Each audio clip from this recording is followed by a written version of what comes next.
시청자 여러분 안녕하십니까? 국민의힘에서 정치하고 있는 한동훈입니다. 불러주셔서 너무 감사하고요. 오늘 오태민 교수님은 이렇게 정장을 입고 오셨는데 제가 좀 양스럽게 입고 와가지고 좀 죄송스럽게 생각하는데요. 편한 마음으로 대화하기 위해서 왔습니다. 즐거운 시간이 됐으면 좋겠습니다. 먼저 제가 이 크립토커런시에 대해서 갖고 있는 생각은 두 문장 정도로 말씀드리죠. 저는 크립토커런시의 문제는 하기 싫다고 안 할 수 있는 문제도 아니고 이미 그런 시대가 됐기 때문에 우리나라가 더 규제를 풀고 더 자유롭게 커런시의 중심적인 국가가 돼야 된다는 생각을 가지고 있습니다. 그러기 위해서는 결국은 현물 ETF 같은 거 비롯해서 규제들을 최대한 많이 풀어야 한다고 생각해요. 크립토커런시가 매력적인 거는 통제하는 중앙기관이 없다는 점이잖아요. 결국 규제를 하고 싶어도 규제는 잘 안 될 겁니다. 그렇기 때문에 오히려 우리나라가 이렇게까지 발전하고 우리나라가 잠재력이 있는 거는 디지털 리터러시가 정말 강하다는 데 있잖아요. 그게 젊은 분들이 영상을 보고 있는 여러분들이 다 그런 분들이죠. 그 디지털 리터러시의 역량을 충분히 창의적으로 활용할 수 있게 하는 건 정부 입장은 하나입니다. 규제를 안 하는. 그리고 규제를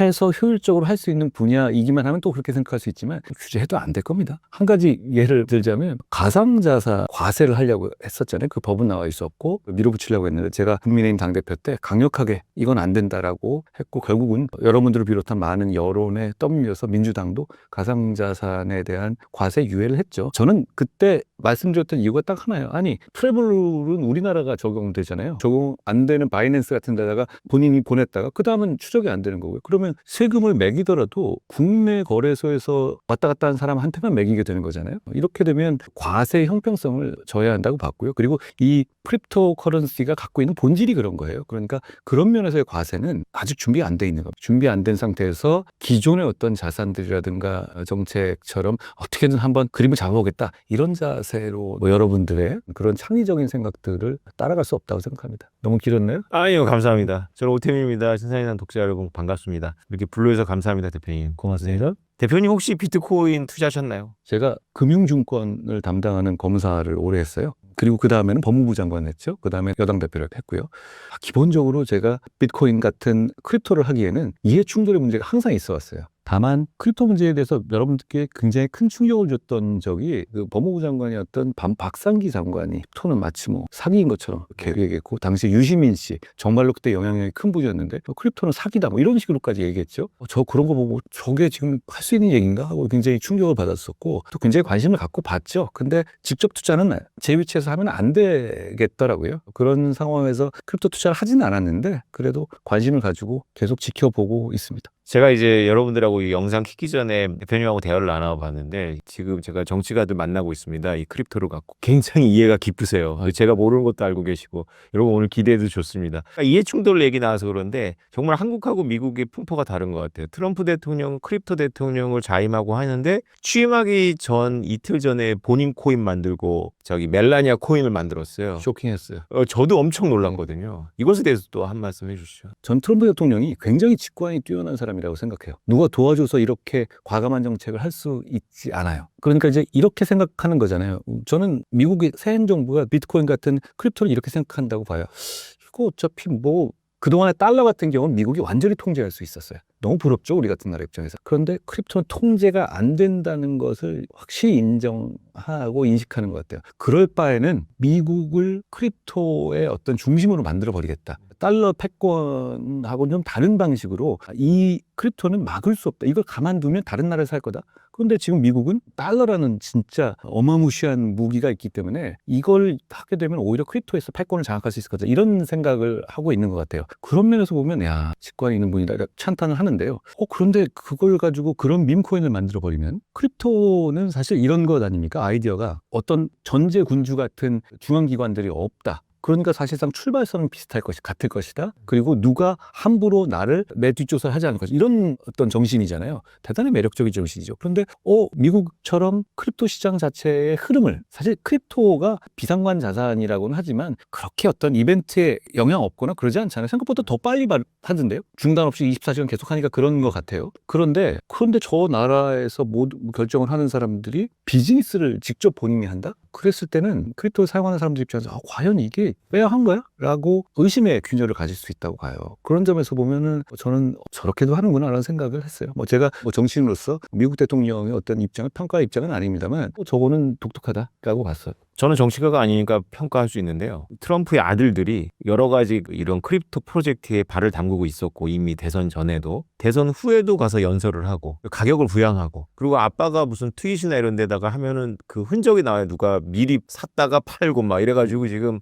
아수라장이 돼가고 있는데 이거는 정말 안 좋은 것 같아요. 또 어떻게 보면 그만큼 이해도가 높다는 뜻도 될 수 있을 것 같아요. 그러니까 이 문제는 트럼프 대통령이 연설할 때 비트코인을 올리겠다 이렇게 올라갈 거다라고 얘기하잖아요. 그거를 우리 같은 정치 현실에서는 사실 상상하기 어렵죠. 그만큼 지금 미국 정치를 담당하는 사람들이 크립토에 대한 이해도가 대단히 높은 것 같아요. 얼마 전에 무슨 뭐 김남국 의원이 무슨 크립토 투자하고 그런 얘기가 있었죠. 뭐 그런 거 관련해가지고 그런 사안이 있었는데 전 투자 자체가 잘못됐다고 생각하지는 않아요. 우리나라 인식은 어떠냐면 제가 법무부 장관 때인데 그때 의원들이 법무부에서 크립토 투자한 사람들 명단을 내라 이렇게 요구를 하더라고요.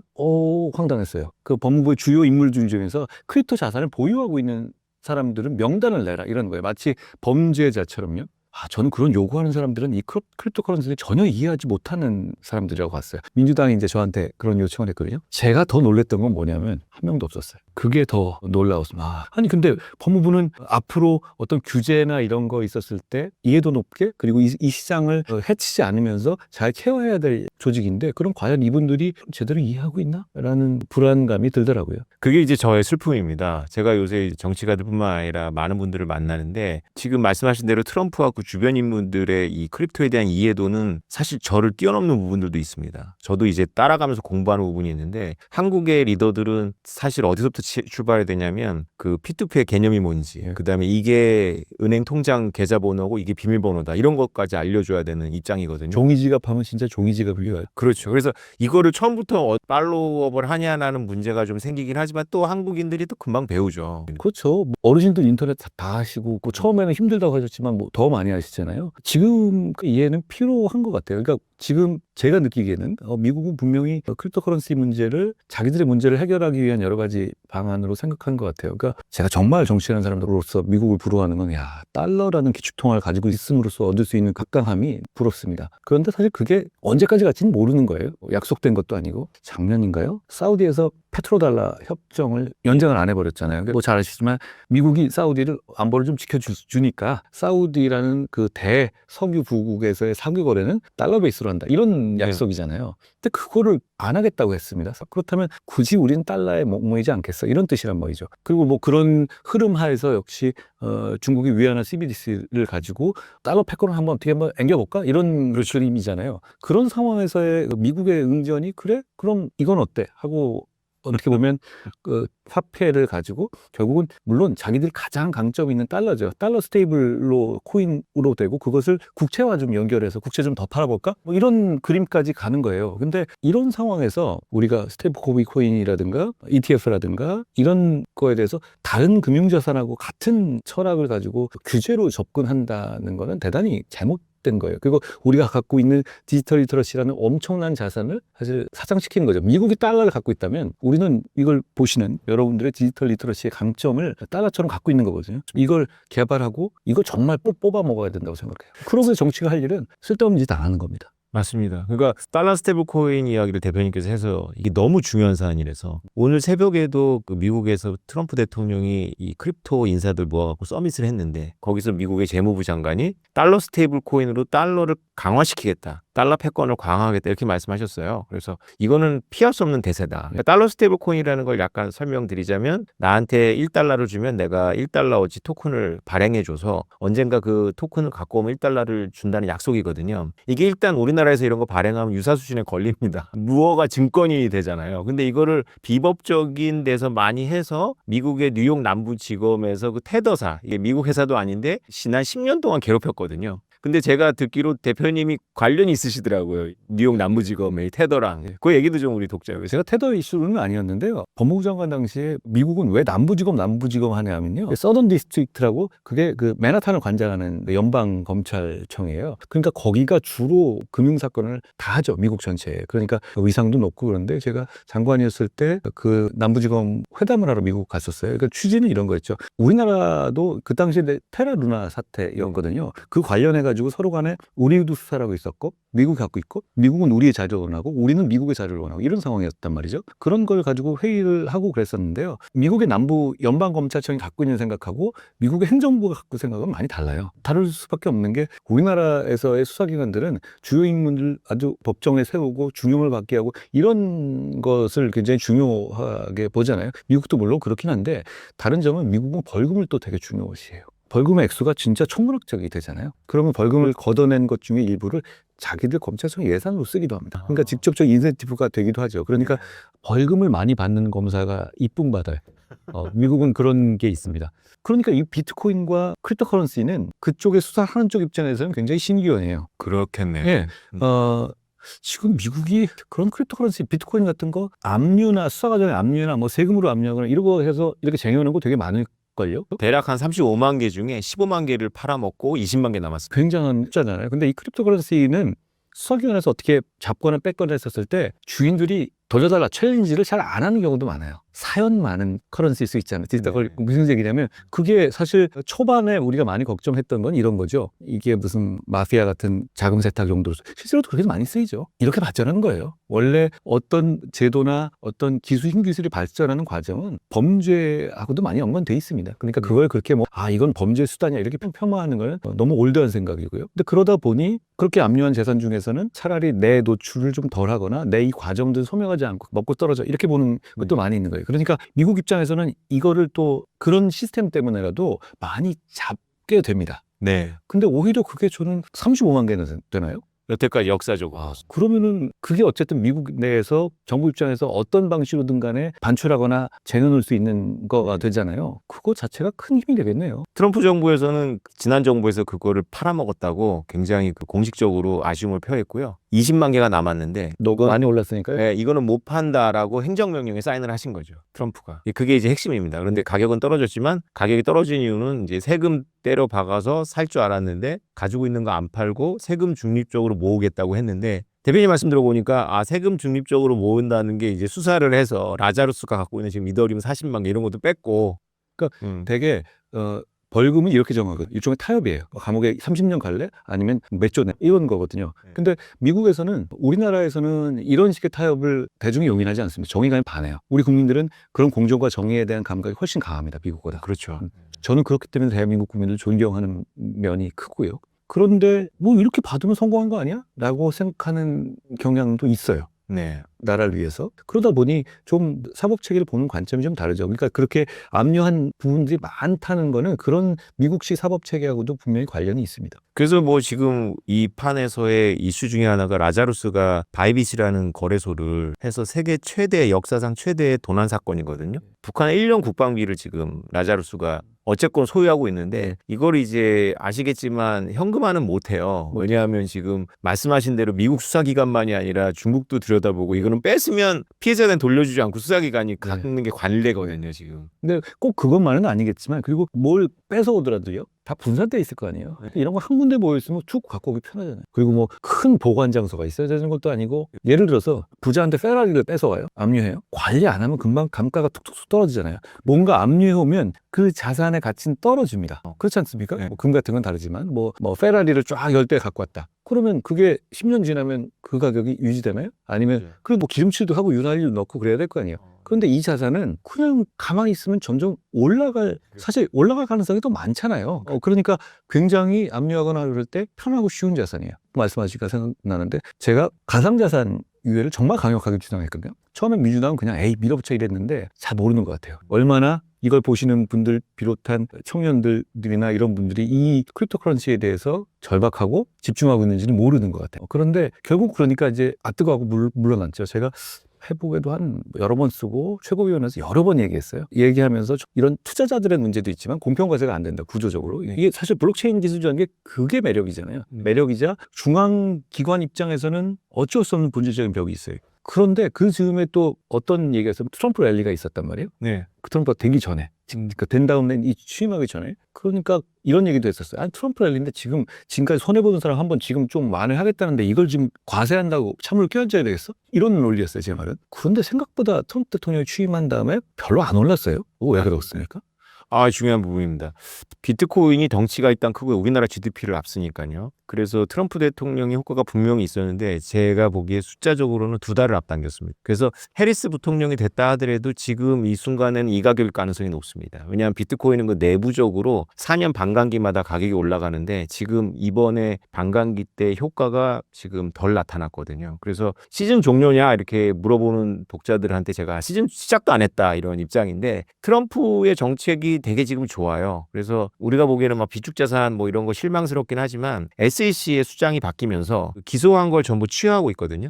그러니까 이 부분도 제가 법률 전문가인 댄 대표님의 말씀을 듣고 싶은데 여태까지 지난번 정권 미국의 민주당에서 SEC가 코인베이스라고 거래소를 기소를 했어요. 그 기소한 명분은 뭐냐면 코인 거래소에서 수만 가지의 그 코인이 거래되는데 그중에 몇 가지가 증권성이 있었던 거죠. 그거를 거래소 니네가 책임져 이렇게 한 거거든요. 그렇게 기소를 코인베이스, 크라켄 이런 데 했다가 이번에 트럼프가 바뀌면서 그걸 다 취하하고 있어요. 저는 이게 굉장히 큰 의미라고 보거든요. 어떤 프로토콜을 맞추면 되지 니네가 이건 책임질 필요가 없다라는 메시지라고 저는 읽는데 이게 제대로 읽는 건지. 시큐리티잖아요. 증권성 문제. 증권성 문제가 왜 중요하냐면 그렇게 되면은 SEC 영역으로 들어가는 거예요. 증권수사 영역으로 들어가는 거죠. 우리나라도 테라 루나가 증권의 여부가 쟁점이 되고 있는 거예요. 근데 그게 왜 중요한 의미가 있냐면 얘를 전혀 본질적으로 다른 자산으로 볼 것이냐, 증권에 편입하게 될 것이냐. 미국의 이제 증권 룰에서는 여러 가지 무슨 뭐 공개해야 되는 그 의무들이 다 나와요. 그런데 이걸 기억해 두시면 좀 좋은 게 있어요. 미국의 이제 그 룰 중에 10b-5라고 있거든요. 그거는 일종의 주식 사기 내지는 주식의 표시를 제대로 안 하고 공개를 제대로 안 하고 이거를 일종의 주가 조작 같은 걸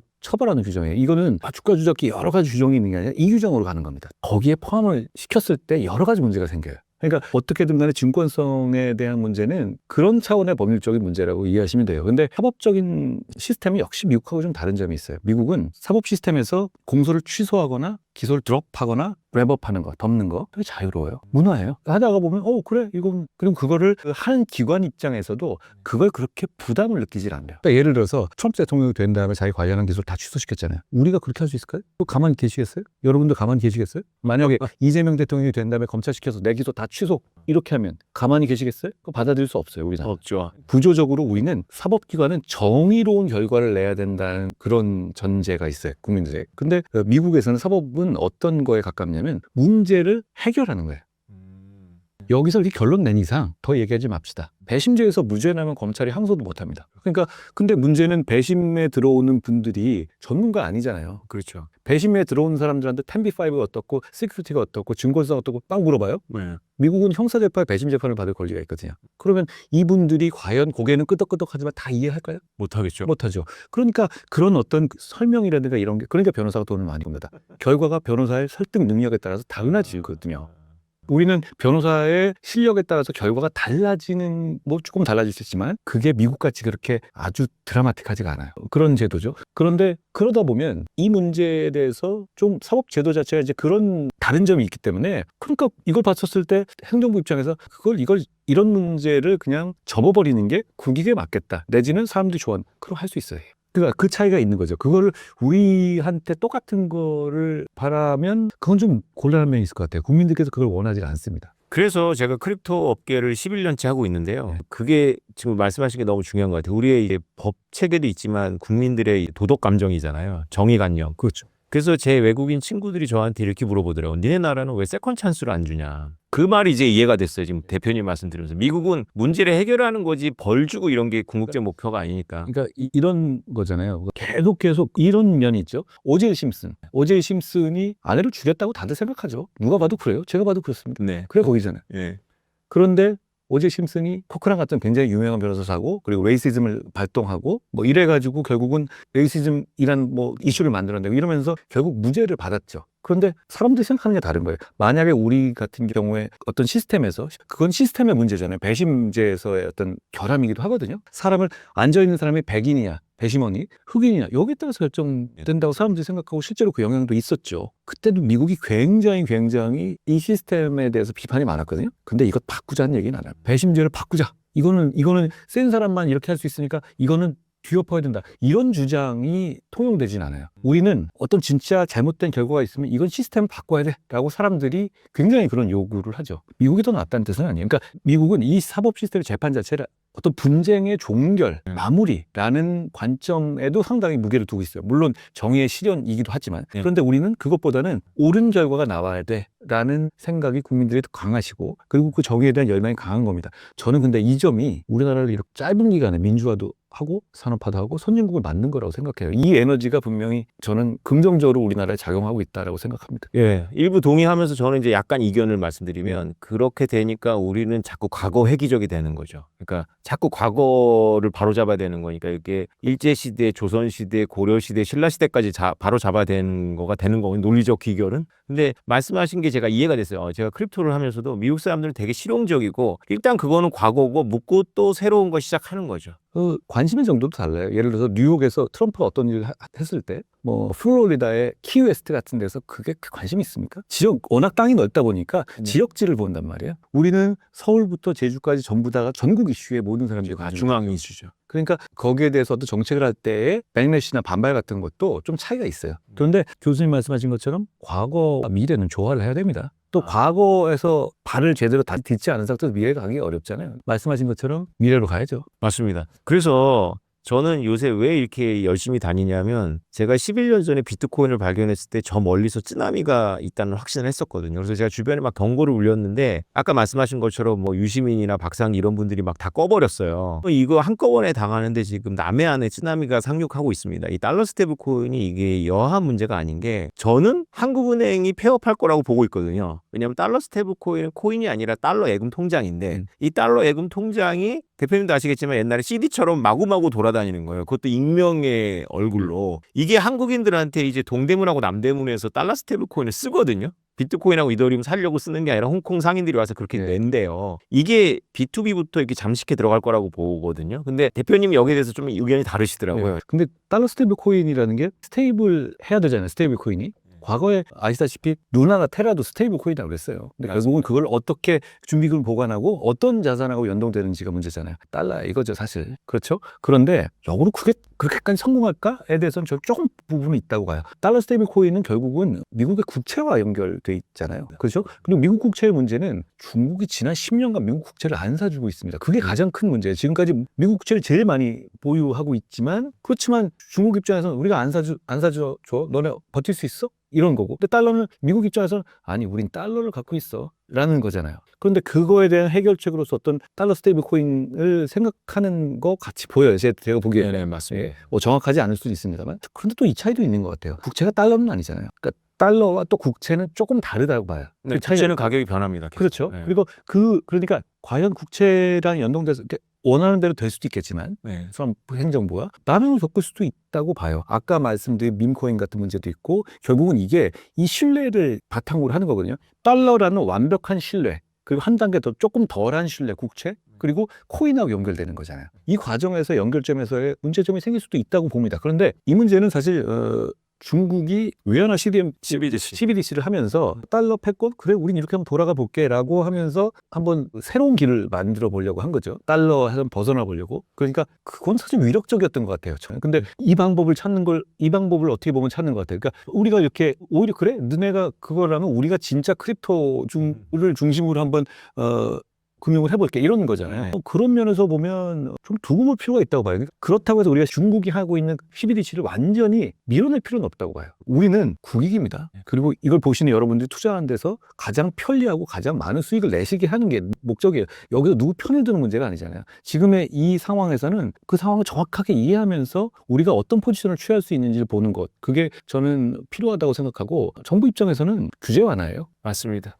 해도 안 됩니다. 그러니까 규제를 막 하자는 사람들은 이 크립토 커런시의 본질을 잘 이해하지 못하시는 거예요. 그러니까 해서 되면 잘하자고 말할 수 있겠는데 해서 안 됩니다. 잘못하면 자본 유출이 나올 수가 있잖아요. 그렇죠. 그렇죠? 지금 우리가 국장은 어려운데 이렇게 완전히 통제된 것에서도 자본 유출이 나오는 상황인데 이게 말씀하신 달러 스테이블 코인까지 돼서 안정자산으로 되고 비트코인 같은 경우는 지금 뭐 금을 대체하는 비상관 자산처럼 여겨지고 있잖아요. 물론 등락은 폭은 다르니 금액은 다르지만 그런 점에서 보면 여기서 우리가 이걸 너무너무 복잡하고 귀찮게 하면 저는 안 될 거라고 봐요. 그러니까 대표적으로 지금 선물 ETF는 하죠. 네. 근데 뭐 현물 ETF를 안 할 이유가 없습니다. 그걸로 인해서 어떤 크립토 자산에 대해서 그 ETF를 하게 되면은 이게 좀 사람들이 볼 때 이게 그렇게 사재가 아니라 국가에서도 어느 정도 그렇죠. 이런 식의 제도 편입의 느낌이 오거든요. 국민연금에서도 할 수 있고. 기관 법인이 사는 것도 저는 열어야 한다고 봐요. 안 할 이유가 있나요? 지금 네. 뭐 트럼프가 하고 있는데 그걸 왜 법인이 안 해요? 역시 우리는 언제나 국익 위주로 실속 있는 정책을 가야 되고, 그리고 규제의 문제는 모르는 걸 자꾸 자기 틀에 맞추려고 하면 안 된다는 점하고, 그리고 잘 이해하고 보면 이건 어차피 안 된다는 거죠. 과세 유예도 아니 그걸 어떻게 잡겠냐는 거예요. 그러니까 지금은 22년부터인가요? 22년부터입니다. 그러면 이제 국내에서는 이렇게 왔다 갔다 다 볼 수 있죠. 네. 볼 수 있다고 칩니다. 근데 문제는 여기서 바이낸스 같은 데다가 자기 명, 지금 해외에다가 송금하는 게 본인 명의는 가능하죠, 그냥. 네. 여기 보내놓고 그 다음에 몇 번 돌리면 그게 어디 가는지 어떻게 알죠? 모르죠. 그리고 그걸 우리 국가 차원에서, 과세 차원에서 강제할 방법이 있나요? 확인할 방법이 있나요? 그런 문제 때문에 이게 본질적인 문제. 우리가 제가 그때 국회에서는 우리 과세 준비가 안 됐다는 표현을 했지만, 준비라기보다는 이게 준비가 될 수 있을까 생각이 들어요. 그래서 지금 의원들이 입법을 하려고 하는 것 중에 하나가 그냥 모든 자기의 개인 지갑을, 개인 주소를 다 등록을 하라라는, 그거를 등록하는 걸 의무화하겠다는 건데, 이거는 진짜로 말씀하신 대로 크립토의 크자도 이해를 못하는 분들의 발상이거든요. 다른 자산들은 그렇게 안 하잖아요. 예를 들어서 갖고 있는 금을 다 등록하라 이렇게 안 하잖아요. 기존의 어떤 규제의 틀 안에 어떻게든 침대에 맞춰서 하는 그런 규제잖아요. 그렇게 가면 우리나라의 진짜 보배 같은 디지털 리터러시의 힘을 사장시키고 밖으로 내보는 것이라고 생각해요. 제가 지난달에 네이버가 갖고 이 네이버 임직원들한테 이 달러 스테이블 코인 강의하면서, 네이버도 달러 스테이블 코인 발행해야 된다. 왜냐하면 달러 스테이블 코인이라는 게 이제 네이버나 신한은행이나 한국의 기업들이 외국인들 대상으로 달러 예금을 받을 수 있는 거다. 그런데 단 하나, 한국에서는 하지 마라. 외국에 나가서 해라. 네이버는 외국에 지사들이 있으니까. 왜냐하면 한국은 준비가 전혀 안 됐고 마인드가 안 된다라고 제가 단원에서 얘기를 했는데, 대표님 말씀 들어보니까 대표님 같은 이런 생각을 하신 분들이 의원들 몇 명 계신지 모르겠지만 이렇게 되면 우리도 할 수 있죠. 투자자들과 사적 영역에서는 준비가 이미 빵빵하게 돼 있잖아요. 규제 면에서는 저는 이렇게 봐요. 별로 할 수 있는 게 많지 않거든요. 그렇죠. 그걸 인정하는 게 출발점이라고 봐요. 맞습니다. 그러면 지금 이렇게 이미 우리 선수들은 잘 뛰고 있어요. 선수들이 잘 뛸 때는 감독은 그냥 지켜보면 되는 겁니다. 뭐 너무 멋진 말씀이시네. 선수들이 뛸 때는 감독은 가만히 있어야죠. 아니 선수들이 잘못해가지고 우리가 만약에 이게 정말로 뭔가 잘못 가고 있으면 아니 이렇게 많이 보시면서 집중적인 아이디어를 내고 뭐 이런 어떻게든 간에 이 말은 결국은 잘 살아보려는 거잖아요. 청년들이 좀 잘 살아보면 안 됩니까? 맞습니다. 그동안에 다른 자산들, 뭐 부동산으로 기성세대는 잘 불려놓고 나서 경기 안 좋아지고 성장률 저하는 어쩔 수 없잖아요. 그러면 여기에서 좀 자산을 증식해 보겠다는데 잘 모르면서 그렇게 꼰대처럼 말려야 되겠나요? 저는 그거 동의하지 않습니다. 오징어 게임 2에 보면 이제 주연 배우 10명 중에 4명이 코인으로 망한 청년들이거든요. 그래서 이게 어른들의 인식이 코인은 청년들의 무덤이다 이렇게 생각을 하는 거예요. 그게 일부 맞지만, 현실이지만 그걸 너무 이렇게 해버리면 거기서 이제 새순이 돋는 거거든요. 이런. 주식으로 망한 사람도 많습니다. 맞습니다. 네, 망한 사람도 있고 그러면 망한 사람도 많이 있죠. 그 투자자 보호의 차원에서의 이 정부의 제도는 필요하다고 봐요. 그런데 망한 사람만 있습니까? 잘 된 사람도 있는 거고. 투자란 게 그런 거 아닌가요? 지금 이걸 투자하는 젊은 분들이 그러면 뭐 나 이거 망했으니까 코인 못하게 해줘. 이렇게 생각하시는 게 아니잖아요. 그렇죠. 그래서 아까 그 대표님께서 애국주의를 말씀하셨는데, 지금 리플이라는 코인이 급격하게 올랐거든요. 왜 그러냐면 트럼프가 백악관에 입성하면서 리플이 미국산이니까 미국산을 미는 거예요. 제가 이 11년 동안 여기 있으면서 느낀 건, 한국이 말씀하신 것처럼 디지털 리터러시도 높고 무엇보다 우리는 전 세계에 스마트폰을 보급하는 3대 국가 중에 하나거든요. 전 세계 스마트폰을 보급하는 나라가 3나라밖에 없습니다. 미국, 중국, 한국. 얼마나 자랑스럽습니까? 이걸 그냥 놔두면 벌써 한국의 세계적인 프로젝트가 몇 개가 나왔을 거예요. 근데 제가 여기 있으니까 제가 느끼는 건데요. 숨을 못 쉬게 하는 거예요. 그러니까 뭔가 했다 그러면 전화 오고 뭐 수사 들어간다 그러고 그런 분위기로 이렇게 죽이는 게 있거든요. 이 한국 사회가. 이게 안 좋은 거라고 하고. 저는 정치는 새로운 기술이 발전될 때 정치가 할 일은 박수를 쳐주는 겁니다. 대개의 나라는, 대개 권력은 있으면 휘두르고 싶어요. 근데 모를 때는 박수를 쳐야 합니다. 이 이슈를 모르지 않아요. 저는 제가 모른다고 생각하지 않고. 말씀 들어보니까 진짜 많이 알고 계시네.